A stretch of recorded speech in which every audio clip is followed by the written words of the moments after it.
네, 오늘 우리 시대소망제 48장 누가 가장 크냐 하는 제목으로 함께 말씀 나누겠습니다. 본문은 너무 길기 때문에 그냥 우리 말씀 중에 이렇게 보도록 하겠습니다. 자, 우리 지난 시간에 우리 그 봉어리 된 귀신 들린 아이 고친 그 사건 우리 함께 나누었죠. 그 사건 이후에 예수님께서 이제 그 가버나움으로 이렇게 돌아오시는 그러한 노중에 제자들이 누가 서로 크냐 하고 이렇게 다투었던 그 사건을 우리 잘 아시죠? 지금 화면에 나오는 이곳은 그 옛날 그 갈릴리 해변에 있던 가버나움이라고 하는 동네를 좀 저렇게 복원해 놨는데 상당히 좁게 나오죠. 옛날에는 좀 더 컸겠죠.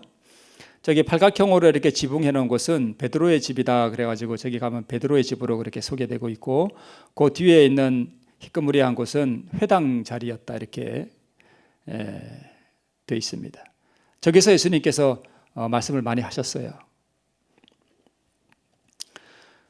자, 우리 귀신 들린 아이를 고친 다음에 길에서 이렇게 예수님과 함께 제자들이 이렇게 길을 걸어서 가버나움 쪽으로 이렇게 다시 갈릴리 쪽으로 오실 때에 길에서 다시 한번 예수님께서 내가 예루살렘에 가서 죽으리라고 하는 그 말씀을 다시 한번 하셨어요. 그리고 부활하실 것이라는 말씀도 하시고, 그런데 제자들은 그때도 그 말씀을 이해하지 못했습니다. 슬픔의 그림자가 있었고, 그 다음에 경쟁하는 정신이 이 제자들을 지배하고 있었다 이렇게 기록하고 있습니다. 그래서 길을 이렇게 오면서 누가 가장 위대한지 그 논쟁을 이렇게 하면서 왔다고 이렇게 우리가 알고 있습니다.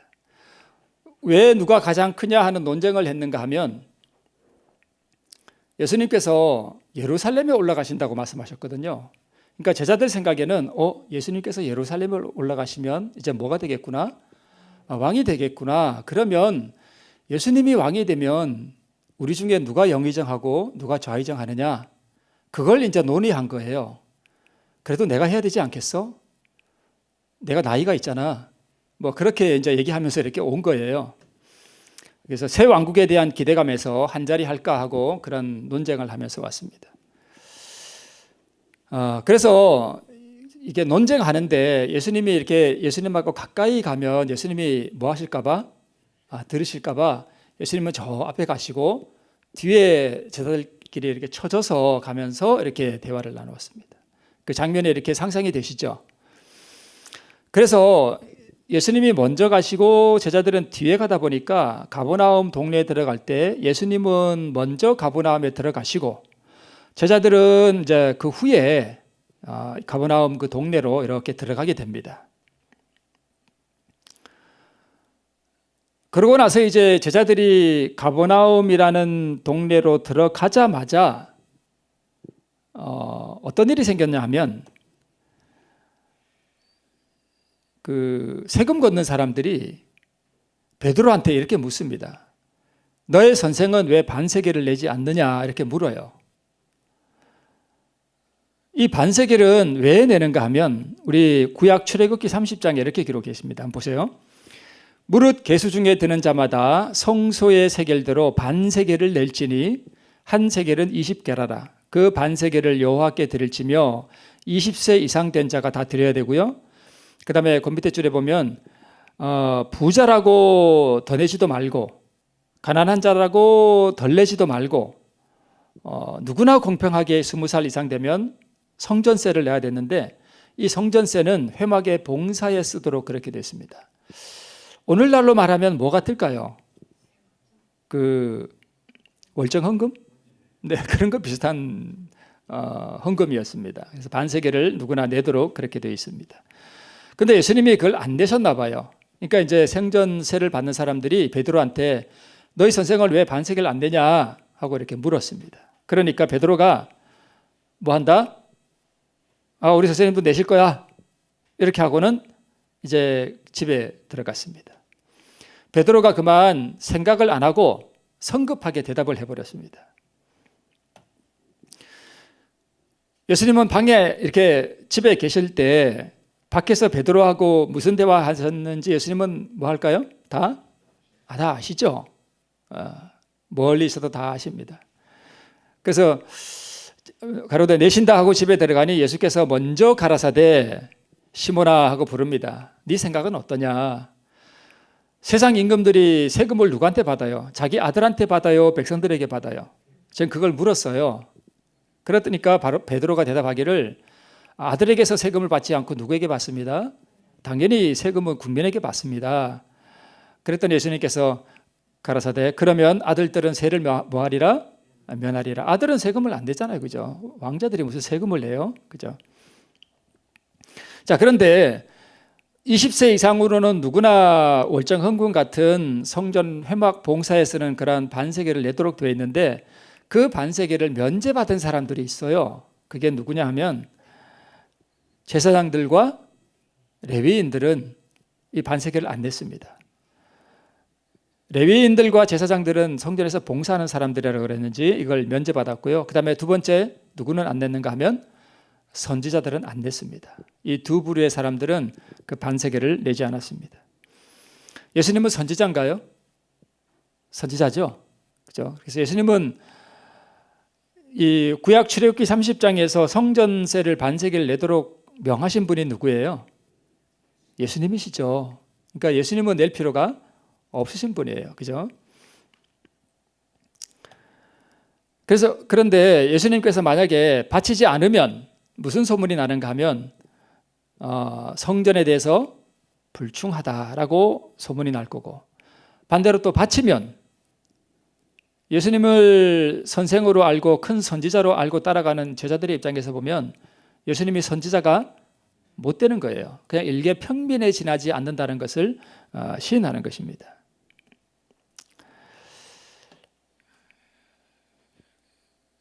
그래서 예수님께서 베드로에게 베드로야 가서 지금 즉시 바다에 가서 그물을 던져서 낚시를 던져서 제일 처음 오르는 물고기의 입을 열면 뭐가 나올 거다? 그 돈이 나올 거다. 그걸로 세금을 내라 하고 이렇게 말씀을 하셨습니다. 그래서 베드로가 낚시를 들고 낚시하러 강가에 갈릴리 바다에 갔겠죠. 자, 그러면 이렇게 물고기를 잡았는데 그 물고기 입속에 뭐가 있는 거예요? 돈이 있는 거예요. 그죠? 이런 일이 있어요? 없어요? 이런 일이 있을 수가 없는 거예요. 그죠? 어떻게 물고기 뱃속에 돈이 있어요? 입속에. 그러면 예수님께서 베드로에게 왜 낚시를 해서 그 올라오는 첫 물고기 입에서 그 돈을 가져다가 내라 그랬을까? 왜 이런 방법을 통해서 예수님께서 그렇게 명하셨을까? 자, 두 가지 이유가 있는데요. 예수님은 성전세를 낼 필요가 없는 하나님의 아들임을 뭐 하셔야 했는가 하면 드러내셔야 했습니다. 그 다음에 베드로에게 이런 명령을 할 때 이건 아무나 할 수 있는 명령이 아니잖아요. 오직 신만이 하실 수 있는 일이잖아요.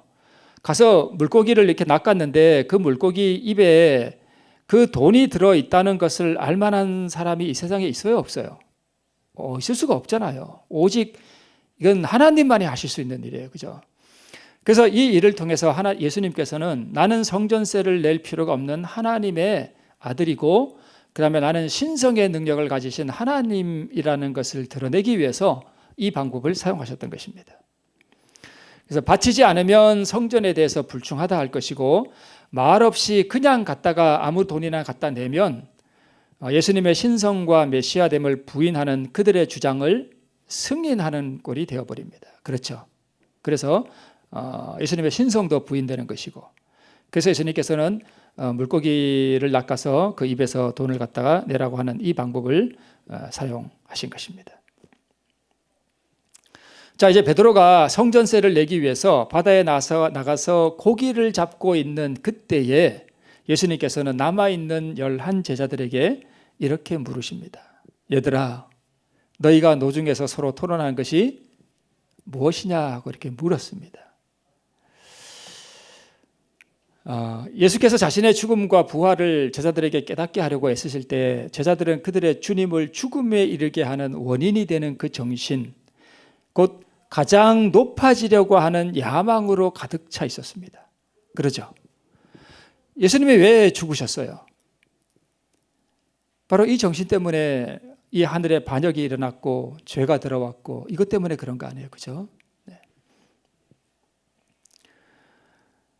예수님이 지금 예루살렘에 가서 죽으시리라고 하는 그 예언을 지금 말씀하시는데 이 제자들은 그 주님을 죽음에 이르게 하는 그 높아지려는 정신, 그것으로 가득 차 있었습니다. 이거 루스벨을 그린 그림인데요. 루스벨이 저렇게 근육질의 남자인지는 모르겠습니다만은 루스벨을 그린 그림이라고 우리가 알고 있습니다. 뭔가 이렇게 야망이 있는 것 같죠? 네. 이사야 14장에 보면 내가 내 마음에 이르기를 내가 하늘에 올라 하나님의 뭇별 위에 나의 보좌를 높이리라. 내가 산 위에 자정하리라. 가장 높은 구름에 올라 지극히 높은 자와 비기리라 하도다. 그러니까 이 노중에 예수님을 따라가던 이 제자들의 마음에 가득해 있던 그 정신이 바로 저 정신이었습니다. 저런 정신을 가지고 지금 예수님을 따라가는 거예요. 제자들이 예수님의 길을 이해할 수 없었던 이유가 바로 여기에 있었습니다. 그래서 우리 시대소망에는 이제 십자가가 그리스도의 바로 앞에 있었는데 예수의 제자들은 이기심, 즉 사단의 왕국의 원칙으로 가득 차서 저희 주님을 동정할 수 없었고 또 예수님의 그 수욕받는 그 말씀을 이해할 수도 없었다라고 우리 시대소망에 기록하고 있습니다. 이기심.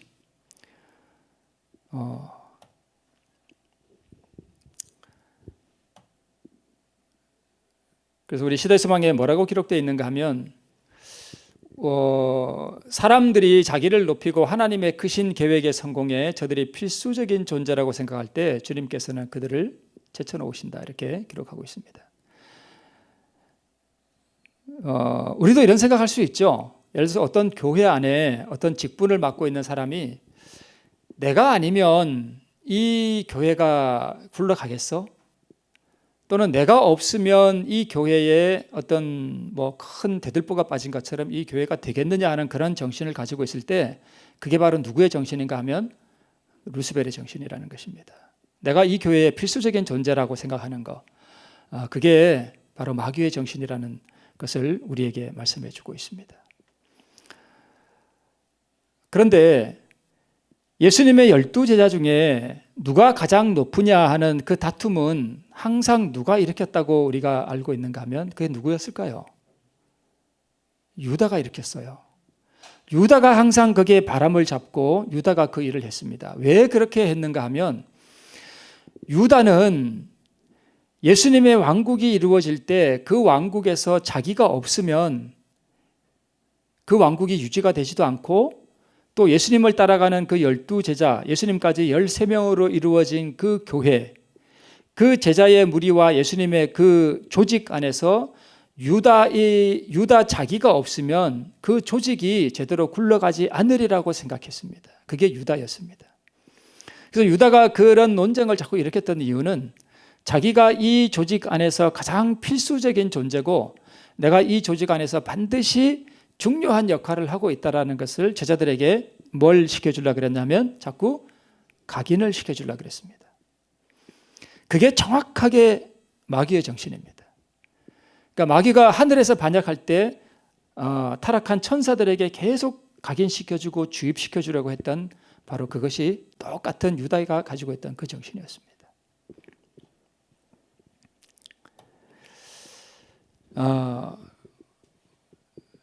누가 가장 크냐 하는 우리 시대소망 48장에 이런 내용들이 다 기록되어 있습니다. 분쟁의 정신에 대해서 다루고 있고 성전세에 대해서 다루고 있고 요한이 타인의 능력 행하는 것을 금한 것을 예수님이 금하지 말라고 한 그 말씀도 본문에 다 있고 천국에서는 누가 크냐 하는 그 다툼, 죄를 범한 자를 어떻게 권고해야 되는지에 대해서도 다루고 있고 그다음에 실족해 하는 일에 대해서 다루고 있고 범죄케 하는 지체를 죽이라 하는 이런 여러 가지 내용들을 지금 다 다루고 있습니다. 주제가 아주 여러 가지예요. 간략하게만 좀 살펴보고 마치도록 하겠습니다. 요한이 타인의 능력 행함을 금했습니다. 그랬더니 예수님께서 가라사대 금하지 말라. 그러니까 예수님을 따르는 12제자는 아닌데 다른 제자인데 물론 예수님을 믿기는 하죠. 그런데 예수님의 이름으로 능력을 막 행한단 말이에요. 그러니까 요한이 보니까 저거 봐라. 예수님을 잘 따르지도 않는데 뭘 행해요? 능력을 막 행해. 그러니까 요한이 가서 당신 왜 일을 해? 하지 마. 이렇게 했다는 것입니다. 근데 예수님께서는 그런 것을 금하지 말라라고 하셨습니다. 오히려 방금 전까지 9명의 제자는 귀신을 못 쫓아냈잖아요. 그죠? 그런데 오히려 예수님을 밀접하게 따르지 않는 다른 제자들은 능력을 행한다는 것입니다. 그래서 내 이름을 의탁하여 능한 일을 행하고 즉시로 나를 비방할 자가 없다. 이렇게 예수님께서 말씀을 하고 계십니다. 요한이 왜 그 다른 제자가 이 능력 행하는 것을 금했는가 하면 그 본질적인 마음에 무슨 정신이 있었는가 하면 시기심이 있었습니다. 시기심. 그래서 그것을 금했다는 것입니다. 예수님께서 요한의 마음 속에 있는 그 사단의 정신, 그 시기심을 보시고 그것을 오히려 요한을 금하셨다 이렇게 말씀하고 있습니다. 천국에서는 누가 가장 위대할까요? 저 그림을 보면 참 아름답죠? 예수님께서 어린 아이의 손을 이렇게 잡고 가시는 모습이 참 예수님이 우리에게 있어서 예수님은 참 신뢰할 만한 분이고 우리가 손을 예수님께 맡기기만 하면 그분이 우리를 참으로 선하고 좋은 것으로 인도해 주시리라는 그런 확신이 드는 귀한 그림입니다. 하나님의 나라, 그것은 철저하게 낮아진 자들이 받는 하나님의 선물이다 하는 말이 있습니다. 낮아지는 정신, 내가 하나님 앞에 아무것도 아니요, 내가 이 교회에서 참 이런 정신을 갖는 게 글쎄요, 자기 비하는 아니죠, 그죠? 그렇지만 남의 능력을 높이 보고 나는 낮추어 볼 수 있는 이런 것들은 하나님의 영이 우리를 지배할 때만 가능한 것입니다. 그래서 하나님의 나라는 누가 들어가는가 하면 바로 이런 사람, 철저하게 자기를 낮추는 그러한 사람이 하늘에 들어간다는 것을 예수님께서 우리에게 가르쳐 주십니다. 어린아이와 같이 단순함, 자기 부정, 신뢰하는 사랑은 하늘이 가치 있게 여기는 속성들이다. 이 속성들이 진정한 위대함의 특성들이다라고 기록하고 있습니다.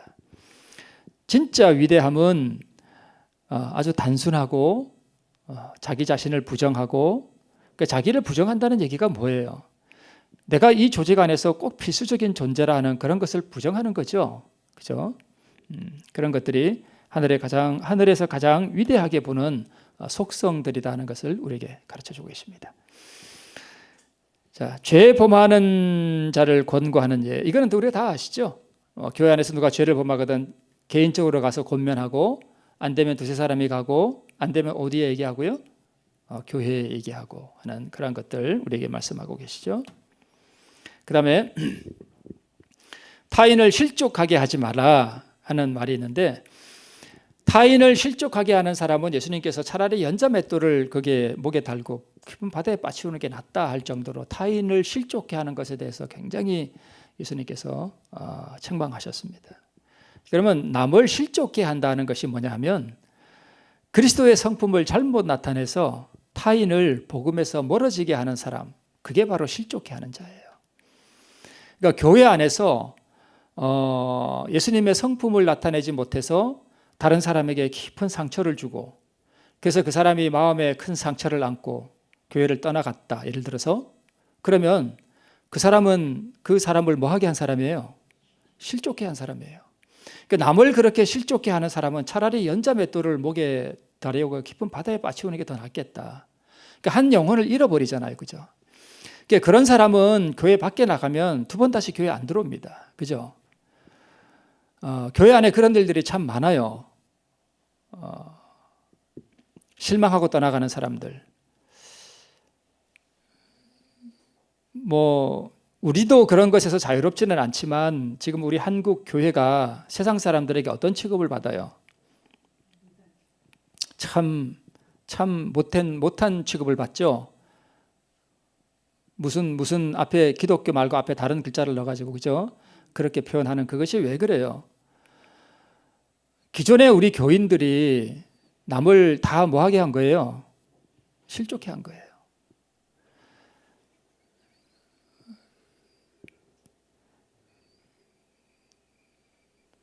그런 사람들은 교회 다니는 사람 그러면 아주 진짜 이렇게 핫바리 같이 이렇게 여기는 그것들이 다 책임이 우리에게 있습니다. 그렇죠?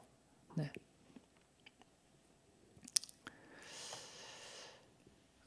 범죄케 하는 지체를 죽이라 또 이렇게 우리에게 말씀해 주셨는데요. 그러면서 마지막에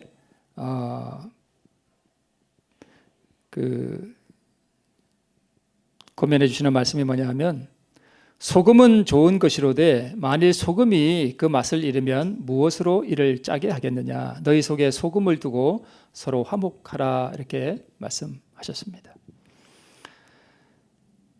자, 소금이 뭘까요? 진짜 소금은 아니겠죠, 물론. 그러면 소금을 우리 사이에 두면 우리 인간 관계 속에 뭐가 이루어질까요? 화목이 이루어지겠죠, 그죠? 교회 안에서도 그렇고 가정에서도 그렇고. 그러면 소금이 뭘까? 소금은 무엇을 상징하는가 하면 그리스도의 의를 상징해요. 그리스도의 의. 그러면 그리스도의 의를 어떻게 얻는지는 제가 참 많이 말씀드렸죠. 그죠? 내 어떤 마음에 저는 우리 여신양 집사님 안교 시간에 이렇게 나와서 말씀하는 게 참 좋아요. 재밌고 참 교훈이 많고 또 제가 이러면 집사님 너무 띄워드리면 안 되는데 네 교만해지시진 않겠죠. 저는 그 일하시다가 뭐 그냥 막 가라 그래가지고 했던 그걸 자꾸 이렇게 생각해 보면 과연 나는 그렇게 할 수 있을까 싶어요. 저도 연약한 인간인지라 뭐 이렇게 확 올라올 것 같아요, 그죠? 근데 그걸 이렇게 잘 이렇게 그 자기의 속에서 올라오는 그 지체를 죽일 수 있다고 하는 거 참 위대한 일이거든요. 그 하나님께서 물론 그렇게 해주신 거지만 집사님께서 잘나서 그런 게 아니라 그죠? 집사님께서 잘하신 것은 그 자기 그 자아를 뭐 해버린 거예요? 버린 거죠. 버린 거예요. 그러면 하나님께서 그런 사람의 마음속에 뭘 주셔요? 의를 주셔요. 그렇죠? 의를 주셔요. 그러면 그 의를 받으면 자, 남을 실족케 하는 사람은 소금이 없으니까, 의가 없으니까 자기 의가 들어가니까 사람들이 실망하고 실족되잖아요. 그죠? 근데 내가 내 의를 버리고 내 영광을 티끌 속에 버리면 하나님께서 내게 의를 주시면 그것을 본 사람은 나와 무엇이 이루어질까요? 화목이 이루어지겠죠. 그죠? 그런 사람들은 하나님의 영광을 드러내게 되겠죠. 교회 다니는 사람은 이렇게 다르구나 하고 참 그런 모습을 우리가 볼 수 있겠죠. 그래서 저는 가끔가다 그 생각이 나요. 그래서 참 아름답다 하는 그런 생각이 듭니다. 자, 그다음에 소금이 맛을 잃는다 하는 것은 무슨 뜻이냐면 우리가 어떤 교회 생활을 하고 조직 생활을 하는 데 있어서 뭐 찬미도 부르고 다 하고 이것도 하고 저것도 하는데 그 안에 뭐가 없으면 사랑이 없으면 그게 소금을 맛이 잃은 거예요.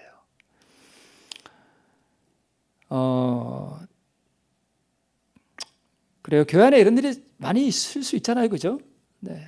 우리 인간 관계 속에서 사랑이 없어서 막 함부로 대하고, 그죠? 나의 본성이 나오고 하는 이런 것들이 다 사랑이 없어서 그런 거예요, 그죠? 그러면 의와 사랑은 같은 걸까요? 네, 같은 거예요. 의가 뭐냐 하면 율법에 대한 완전한 순종이 의거든요. 그게 의예요. 그러면 율법에 대한 완전한 순종이 의라면 율법에 대한 완전한 순종은 예수님께서 크게 두 가지라 그러셨죠. 하나님 사랑, 이웃 사랑 두 가지예요. 그러니까 의와 사랑은 뭐 한 거예요? 같은 거예요. 의를 받았다 하는 얘기는 내 안에 뭐가 있다는 얘기예요? 사랑이 있다는 얘기예요. 그러면 내 안에 사랑이 있으면 서로 화목할까요? 네, 화목합니다. 그렇죠? 네. 그것을 우리 주님께서 우리에게 말씀해 주고 계시는 것입니다. 이런 것들은 우리가 삶 속에서 실천하지 않으면 저절로 되지 않습니다. 그렇죠? 마지막으로 이제 바라봄으로 변화된다는 것을 우리 본문에서 기록하고 있는 요것만 보고 마치겠습니다. 우리 좀 읽고 마칠게요. 회개하는 죄인은 세상죄를 지고 가는 하나님의 어린 양에 그 눈을 고정시키도록 하라. 그는 바라봄으로써 변화를 받게 된다 라고 말씀하고 계시네요. 그의 공포는 기쁨으로, 의심은 소망으로 변한다. 감사하는 마음이 솟아오르고 돌같은 마음이 부수어지고 사랑의 조수가 심령에 밀려들어오고 그리스도가 그 마음에 계셔서 영생하도록 솟아나는 샘물이 된다. 이렇게 말씀하고 있습니다. 이것만 조금만 더 제가 보충 설명드리면, 여러분 바라본다는 게 뭘까요? 예수님이 지금 어디 계셔요? 보여요? 안 보이잖아요. 그죠? 그러니까 바라본다는 뜻은 이런 거예요. 그러니까 내가 삶을 살아갈 때 예수님이라면 어떻게 하셨을까를 생각하고 그 예수님의 어떤 삶의 모습이라든가 예수님의 행동을 내가 닮아보려고 끊임없이 노력하는 거예요. 그게 바라본다는 뜻입니다. 네. 계속해서 우리가 질고를 아는 자이신 예수께서 잃어버린 자를 구원하기 위하여 일하시면서 멸시와 조롱과 경멸을 받으시고 그의 사명을 성취하시기까지 이 동네에서 저 동네로 쫓김을 받으신 모습을 뭐 할 때요? 볼 때. 그러면 예수님이 이렇게 사셨구나. 그러면 나도 멸시와 조롱을 받을 수 있죠.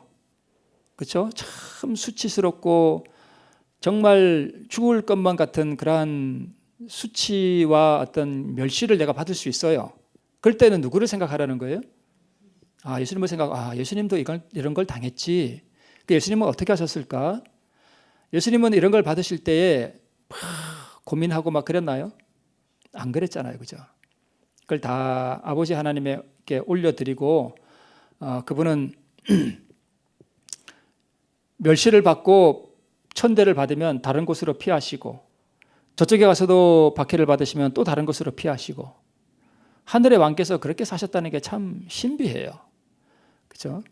볼 때 또는 겟세마네 동산에서 큰 피땀을 흘리시고 십자가상에서 고뇌의 죽음을 당하시는 그런 광경을 보고 알게 될 때에 자아는 더 이상 인정받기를 요구하지 않을 것이다. 그러니까 예수님의 그런 모습을 참 이렇게 깊이 묵상하고 예수님이 그런 길을 가셨다면 나도 당연히 이 길을 가야지. 하늘의 왕이신 그분이 이런 걸 당하셨다면 천한 인생의 나 같은 인간이야 뭐 이런 걸 당하는 것이 그죠? 우리가 그렇게 생각할 수 있잖아요. 그죠? 그래서 그런 것들을 우리가 다 내려놓을 때 우리는 예수님을 닮아가게 된다는 것입니다. 그럴 때 우리에게 쉼이 이르러온다는 것이죠. 이제 마지막 컷 한번 보겠습니다.